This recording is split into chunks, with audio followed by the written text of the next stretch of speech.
Yer yuzidagi turli xil mamlakatlarning ajoyib va g'aroyib qonun-qoidalari borligini hech eshitganmisiz? Singapurda saqich sotish va chaynash qat'iyan taqiqlangan. Bu qonun ko'chalarning tozaligini saqlash uchun joriy qilingan. Ushbu qoidani buzish $1000 gacha jarimaga tortilishi mumkin.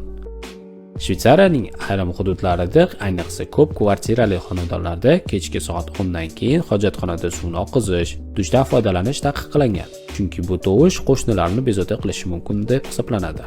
Italiya mamlakatida kuchuk egalari o'z jonivorlarini kuniga kamida 3 marta sayr qildirishlari shart. Ushbu qonunni buzganlar €500 gacha jarimaga tortilishlari mumkin. Kanada mamlakatida tungi payt baland ovozda baqirish yoki qo'shiq aytmaslik qoidalari joriy qilingan. Bu tinchlik va osoyishtalikni saqlash uchun qilingan. Qoidabuzarlarga esa jarima qo'llaniladi. Tailandda esa pul bilan qo'pol munosabatda bo'lish, g'ijimlash, ustiga bosish qat'iyan taqiqlangan, chunki kupyuralarda qirolning surati tasvirlangan. Bunday harakat juda hurmatsizlik va hatto jinoyat deb hisoblanadi. Siz bular haqida bilarmidingiz? Kommentariyada o'z fikringizni qoldiring.